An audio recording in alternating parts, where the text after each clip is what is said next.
Well, hi there. Welcome back to InsideTracks.co.uk. I'm Mike Bennett, and I'm going to go through the 5 steps to developing a winning edge. We've done 2 already, so if you've come into this at step 3, do go back and look at steps 2 and 1.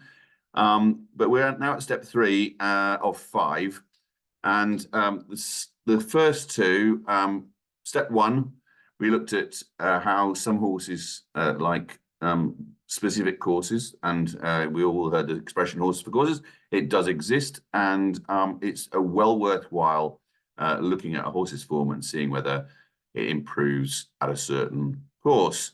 So we've been through that and how to do that. Then we had pace in the race, what that has in terms of the effect of the outcome. If there's a lot of pace in the race, there's no pace in the race.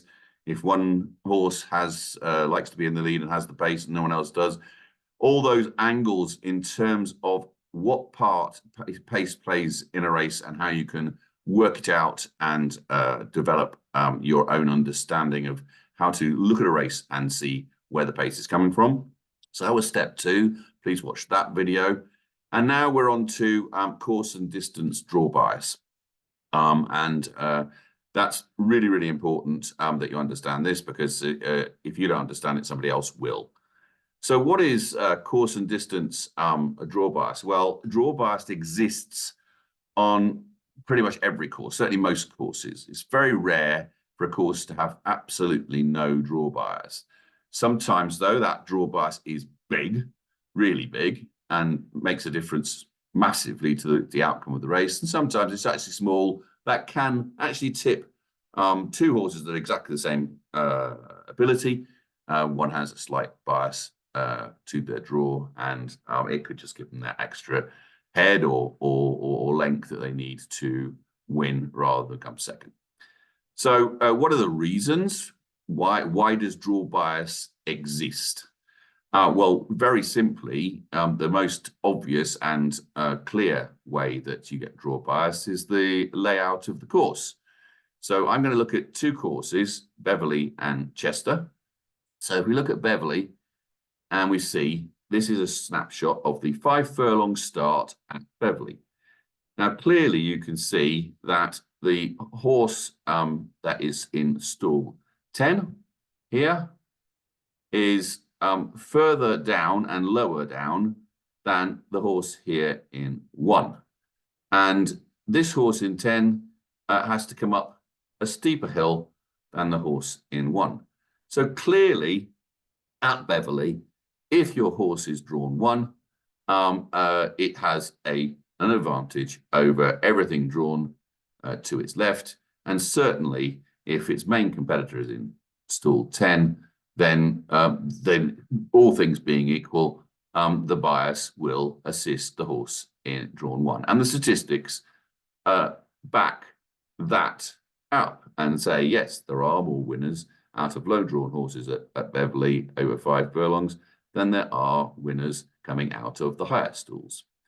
So there's a clear, obvious, you can see it with your own eyes, you can understand it, that one horse has to do more than another horse, and therefore there's a bias against that horse. Second course I was going to look at is Chester. Chester the Rudy, called the Rudy because it's virtually entirely round. And what you can see then is that it's like an athletics course. If you are drawn on an athletics course on the inside, you clearly run less far round the track if you're on the inside of the track than you do on the outside. If I measured that diameter there of that line, it would be longer than the diameter of the inside line. It's maths, it's pure maths. So when you come to Chester, and it's over 5 furlongs, 16-yard start is here. When you start there, something that has a bit of speed and is drawn low in 1 or 2, it's going to get round the inside. The one drawn far out has to come round the outside and come in. Either has to expend a lot of energy to get out in front of the ones inside it and in, because they're not, you can't just barge your way in, you actually get banned for that. Or it has to drop out the back and come through on the inside, and it will meet, and often does meet, trouble, or is going too fast, clips heels, or does something like that. And virtually from the 5 furlong start at the Rudy, you are going round in a circle, right round until you get pretty much off the final bend, and then this very short piece of flat that you have a chance to, if you are at the back, get out and get round. And in anything over good, that is almost impossible. So Chester, one of the courses known to have one of the biggest draw biases in the country, drawn low over 5 furlongs, massive bias over something that is drawn high over 5 furlongs, particularly if your low drawn horse has some pace. So the layout of the course, clearly you can see Chester is laid out in a round, and Beverley is laid out with a slope, and that's just the way it is. The second thing that affects the draw bias is the state of the going. On some courses, Catterick is one of them. Over the shorter trips, particularly on anything good and above, so on the more firm surfaces, being drawn low over 5 and 6 furlongs gives you a massive bias because you can get down and round the inside and off the bend going left quicker and better and easier than those drawn wide. And if you come off the bend at Catterick in the lead, you're very difficult to overhaul. However, at Catterick, if the going is soft or heavy, they don't come up the far rail, they come up the near rail, which means that the high drawn horses can get across to that far rail easier than the low drawn horses, and suddenly the draw bias goes completely the opposite way. So it's very important that you know not only the draw bias of the course and distance, but also, is there a draw bias that changes when the going changes? The number of runners in the race makes a big difference. If you have only a few runners, then often the draw bias that exists doesn't really exist because there are so few horses there. You have few horses in a race, they're obviously close together. They often don't want to go hell for leather because it's more of a cat and mouse game often.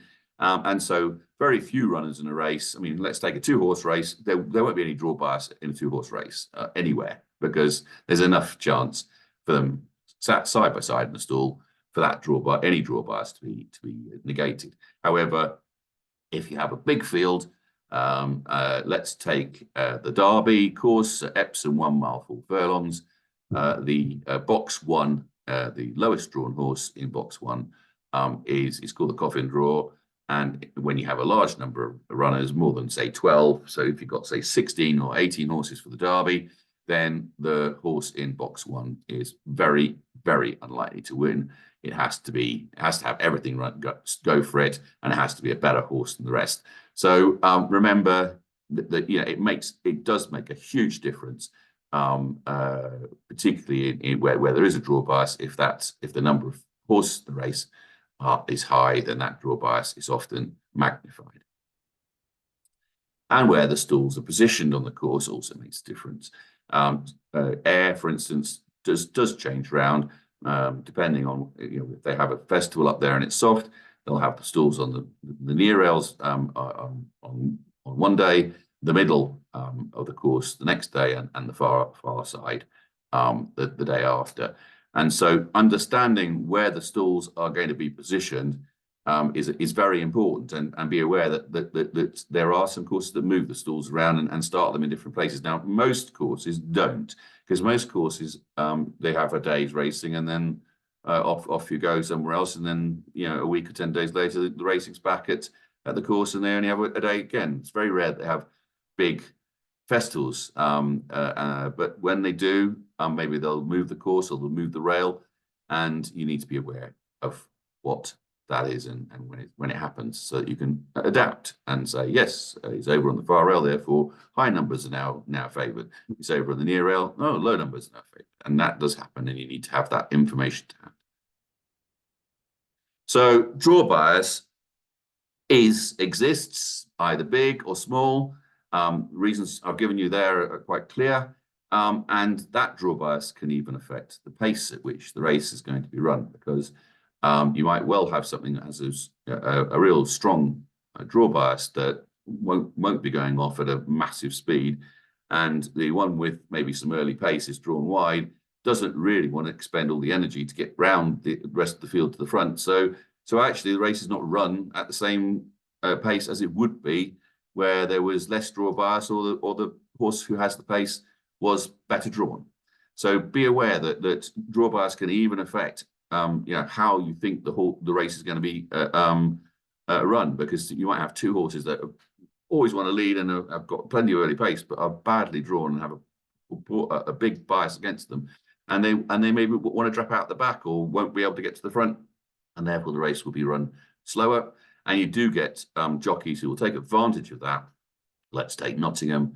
If you're drawn low coming round the 1 mile course, jockeys liked in the inside draw to get out in front, even though maybe they don't have the pace, and then they'll put the brakes on as they go around the bend, because they know nobody wants to go around that sharp bend right around the outside and expend all that energy. So that it's easier then for the jockey in front to stack him up behind, and then as he comes off the final bend, put on the accelerator. So it's rather like on a motorway. You brake, somebody else brakes behind you, somebody else brakes behind them, and suddenly you've got that snake effect. And by the time the guy at the back's taken account of it, you're off again, and you've got first run. So that's often a way in which you can look and see the opportunities for a jockey who's a bit canny to employ that particular tactic, which actually can work very, very well. So draw bias exists on most courses. It's big or sometimes small. And knowing those courses, particularly with the big bias, is very, very important. So the first thing to do is understand the draw bias in your race. So course, distance, work out, is there a draw bias? And sometimes on a course, there'll be a draw bias at 5 furlongs, but there won't be any at 6. And then sometimes there's a draw bias at 7, but there won't be any at 5. Let's take Epsom, very little draw bias over 5, but there's quite a lot of draw bias over 7. So it's not always easy to spot, and it's not always, the shorter the distance, the more draw bias. It can be that the draw bias changes depending on the distance. Then combine that with the pace bias that you'll have learned about in step 2, the video there. Then look for the horses who like the course. So sometimes horse you can then say, oh great, I've got one that's got a draw bias, it's got the pace, and it loves this course. Then you can make a profile of how the race is likely to be run and who it will suit. Now that will make a massive difference to what you're going to trade and how you're going to trade them. Are you going to do a back to lay? Are you going to do a low lay? Are you going to support them early doors because you think that actually scalping them, there's only one way for their price to go because they're going to get out in front, and that their price is obviously going to go down as a result. So it informs your strategy for that race and what sort of either trading or betting you want to do if you want to bet. And now you have an edge, because if you've worked all that lot out and someone else hasn't worked that out, you've got an edge over your fellow traders, who, by the way, are trying to beat you. That's what you're beating. You're not beating the bookie here. You're beating. You're making a trade with someone else who's trading. So you need to have that edge over them. You need to know more than that person to be able to beat them. And you're not beating the bookie here. You're beating fellow traders, because that's what this is. It's an exchange. It's not a bookmakers. So get that edge, and that's the way to do it. Now, you might want to do it all yourself, and I've told you how to do it, and that's fine. You might say, actually, I haven't quite got the time to spend working out every course and its draw bias and its pace bias and working out whether the horse likes it or not. Well, we'll do it all for you. I look at all these things for the day's meetings, and put together a hints and tips newsletter, which generally involves me saying what's the best nap, that second best bet of the race or trade of the race, what back delays there are. So that's based on draw bias, pace bias, what lays there are, what horse looks like it's got a good chance, but actually I know it has a lot against it in the race. And there's a long shot, doesn't look like it's got a great chance, but is favoured by everything that it's got. It's got a great draw, and it loves the ground, and so on and so forth, or it likes the course. So we'll do all that for you. I'll give you the reasons why as well. So not only will I tell you, here you go, Bath 232, Byzantine Empire 2 points each way. Its current price is 6.6, but I'll tell you why it should do better than you may think, and also the rationale. I think it'll come out in front. I think it'll do this. I think the way the race will pan out is such and such. And then you'll know when you're watching the race and you've traded on the race, if it doesn't pan out like that, then you can change your mind. You can get out, for instance. If you're doing a back to lay and it's based on the horse getting out from a good draw with its early pace, and actually it falls out the stalls, you know to get out quicker than the bloke who doesn't really. Yeah. So that's the point, and we'll do it all for you. You get a newsletter Tuesday to Saturday. It's only $9.99 a month. You can trial it for 14 days for free. There's no contract, cancelling time. So try it for 13 days. Don't pay anything. Just cancel it, and that's fine. Doesn't suit you? Great, no problem. So go to the website, go to the Members Club newsletter, sign up if you want to. Just get it free for 13 days. See if it suits you. Nothing gained, nothing ventured, nothing gained there. We also do an academy. So if you like this video and you've learned something from it, there's over 120 videos from total beginner to more experienced trader. Includes setting up trading accounts, turning bookies welcome free bets into cash so you can make an initial bank, advising trading strategies that work best for newbies or more experienced traders. So where to, don't go headlong in without at least getting some of these videos under your belt. It doesn't have to be mine, it can be somebody else's. But do watch videos, do look at the ways in which you can avoid making mistakes, because mistakes trading can cost you a lot of money and might put you off forever. But actually, if you use the right trading strategies, you understand them, you know what you're doing, you know what you're expecting, you know how it all works, and you've tested it and you've done all the things my academy tells you to do, then you will not experience those nasty shocks of losing decent amounts of money because you didn't know this, or you made this mistake or that mistake. You get free webinars to ask, and you get to ask your own questions. So if you're in there doing it and you can't understand something about it, you can come to a webinar and ask a question. You'll get hopefully an answer to that question, which will help you. You can get access to one-to-one. I do one-to-one training, and some people find it very, very useful. Tell me what your objective is. Tell me how long you've got to maybe trade a day. Is it for fun? Is it for pocket money? Is it for more money to supplement an income? What is it for? And please don't tell me it's you want to change your life and give up your job and become a trader, because that is that's a long-term goal. It's probably 5 years away if you're really good. So you want to be trading, you want to be doing it for fun and a bit of pocket money, or you do it a bit more seriously, and it can actually become a nice little supplement to a pension or an income. Join the academy. It's free. This is just to help you trade. This is not giving you tips and hints, but it's just helping you understand how to trade and the pitfalls and what would be best for you. Okay, you do have to, unfortunately, if you want to do the one-to-one with me, there is an hourly rate, but you get discounts if you're in the academy. So that's step 3 to developing a winning edge. There are 2 more steps, and the next video will be step 4. So look out for that one coming soon. And I wish you all the best. If you like this video, please do like it. Subscribe if you want to get notified of the next video. And I wish you all the best and very good trading, and I hope to see you at the next one.